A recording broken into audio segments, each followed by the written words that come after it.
নিত্য অশান্তির জের রাগে স্ত্রীকে অস্ত্র দিয়ে কুপিয়ে খুনের অভিযোগ উঠল স্বামীর বিরুদ্ধে। চাঞ্চল্যকর ঘটনাটি ঘটেছে নদিয়ার বীরনগরে। অভিযুক্তের সন্ধানে তল্লাশি চালাচ্ছে পুলিশ। জানা গিয়েছে, মৃতার নাম বেবি সাহা। স্বামী প্রাণকৃষ্ণ সাহার সঙ্গে নদিয়ার বীরনগরের বাড়িতে থাকতেন তিনি। প্রতিবেশী সূত্রে খবর, ওই দম্পতির মধ্যে অশান্তি লেগেই থাকতো। এদিন তারও অন্যথা হয়নি। সাহাবাড়ি থেকে চিৎকার চেঁচামেচির শব্দ পাচ্ছিলেন প্রতিবেশীরা। তবে পরিণতি এতটা ভয়ঙ্কর হবে তা ভাবেননি কেউ। আচমকা বেবির আর্তনাদ শুনতে পান প্রতিবেশীরা। ছুটে গিয়ে দেখেন রক্তাক্ত অবস্থায় পড়ে রয়েছেন মহিলা।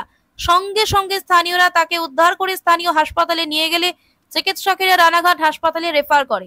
সেখানেই চিকিৎসকেরা তাকে মৃত বলে ঘোষণা করে। জানা গিয়েছে, এদিন অশান্তির মাঝেই ধারালো অস্ত্র নিয়ে স্ত্রীকে খুন করে প্রাণকৃষ্ণ।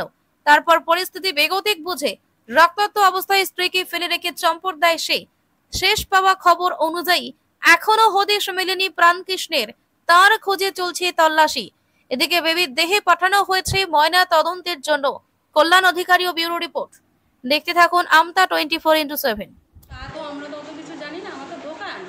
আমি দোকানে ছিলাম, তো দোকান থাকাকালীনই ফোন করেছে ওর মা, যে ডেট হয়ে গেছে, ওর মা ফোন করেছে। বললো যে এরকম ওর পিউর বাবা এসেছিলো, মানে আমার ছেলের বোন নাম হচ্ছে পিউ। ওর বাবা এরকম চাকরি মেরেছে, তোমরা শিগগিরই আসো। মনে হয়নি এ কথা বলছে, মানে তখন অটোমেটিক সেন্সলেস হয়ে পড়ে গেছিলো, অনেক রক্ত জানি না দাদা, আমরা কি করে জানবো? আমরা তো রিলেটিভ, আমরা আমাদের মতো যেরকম বাড়িতে থাকি সেরকমই। আচ্ছা, আপনি আত্মীয়। আপনার নাম? আমার নাম সুমিতা দাস। ওকে হাসপাতালে নিয়ে এসছে?